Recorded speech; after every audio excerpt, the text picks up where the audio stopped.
ರಾಜಧಾನಿ ಬೆಂಗಳೂರಿನಲ್ಲಿದೆ 12 ಜ್ಯೋತಿರ್ಲಿಂಗಗಳಿರುವ ಸುಂದರವಾದ ಶಿವನ ದೇವಾಲಯ. ವಾರಾಂತ್ಯವನ್ನು ಸ್ವಲ್ಪ ಧಾರ್ಮಿಕ ಕ್ಷೇತ್ರಗಳಿಗೆ ಹೋಗಿ ಕಳೆಯಬೇಕು ಎಂದು ಬಯಸುವವರಿಗೆ ಇದೊಂದು ಸುಂದರವಾದ ತಾಣವಾಗಿದೆ.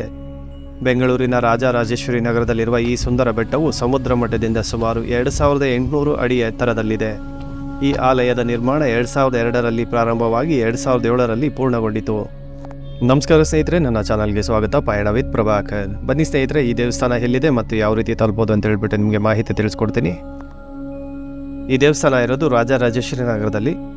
ನಾವೇನಾದರೂ ಓನ್ ವೆಹಿಕಲಲ್ಲಿ ಹೋಗೋ ಥರ ಪ್ಲ್ಯಾನ್ ಮಾಡಿಕೊಂಡ್ರೆ ಗೂಗಲಲ್ಲಿ ಓಂಕಾರ್ ಹಿಲ್ಸ್ ಅಂತ ಹಾಕಿದ್ರೆ ನಮಗೆ ಗೂಗಲ್ ಮ್ಯಾಪ್ ಸಿಗುತ್ತೆ. ಅದ್ರ ಮುಖಾಂತರ ನಾವು ಹೋಗ್ಬೋದು.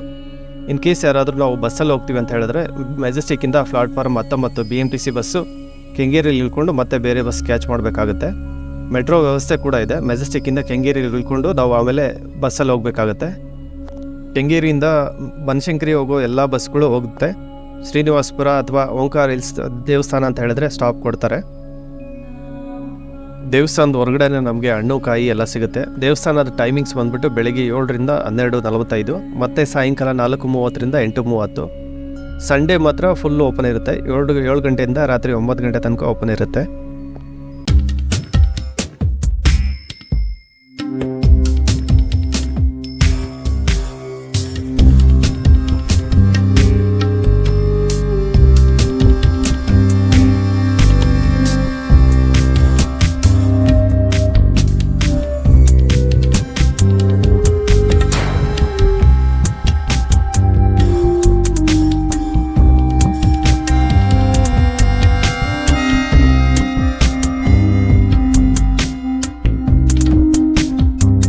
ದೇವಸ್ಥಾನದ ಒಳಗಡೆ ನಾವು 12 ಜ್ಯೋತಿರ್ಲಿಂಗಗಳ ದರ್ಶನ ಮಾಡ್ತೀವಿ. ಈ ದೇವಸ್ಥಾನದ ವಿಶೇಷತೆ ಏನು ಅಂತ ಹೇಳಿದ್ರೆ ಪ್ರತಿಯೊಂದು ಜ್ಯೋತಿರ್ಲಿಂಗದ ಅಡಿಯಲ್ಲಿ 1008 ನರ್ಮದಾ ಲಿಂಗಗಳನ್ನ ಸ್ಥಾಪನೆ ಮಾಡಿದ್ದಾರೆ.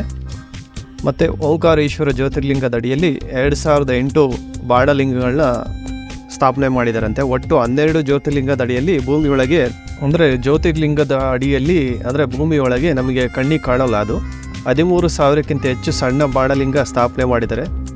ಅದರಿಂದ ನಾವು ದೇವಸ್ಥಾನದಲ್ಲಿ ಒಂದು ಪ್ರದಕ್ಷಿಣೆ ಮಾಡಿದರೆ ಅಥವಾ ನಮಸ್ಕಾರ ಮಾಡಿದರೆ 13,000ಕ್ಕಿಂತ ಹೆಚ್ಚು ಲಿಂಗಗಳಿಗೆ ಒಂದೇ ಸಮಯದಲ್ಲಿ ನಾವು ನಮಸ್ಕಾರ ಮಾಡಿದ್ದು ಪುಣ್ಯ ನಮಗೆ ಸಿಗುತ್ತೆ ಅಂತ ಹೇಳ್ತಾರೆ.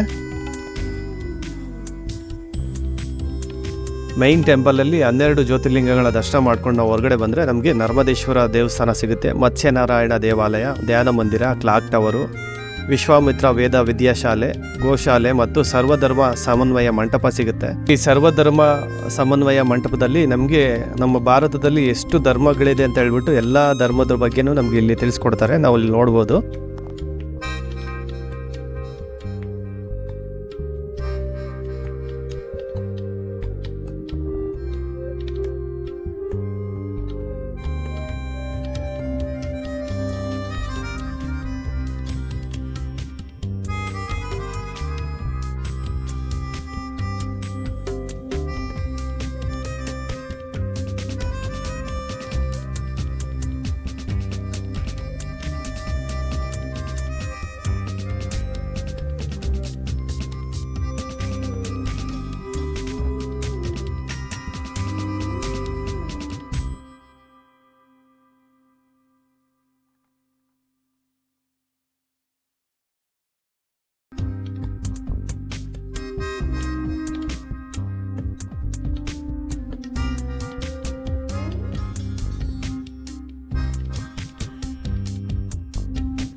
ಸ್ನೇಹಿತರೆ, ಈ ಮಾಹಿತಿ ನಿಮಗೆ ಇಷ್ಟವಾದಲ್ಲಿ ಲೈಕ್ ಮಾಡಿ, ಚಾನಲನ್ನು ಸಬ್ಸ್ಕ್ರೈಬ್ ಮಾಡಿ ಹಾಗೂ ಫ್ಯಾಮಿಲಿ ಫ್ರೆಂಡ್ಸ್ ಜೊತೆ ಶೇರ್ ಮಾಡಲು ಮರೆಯದಿರಿ.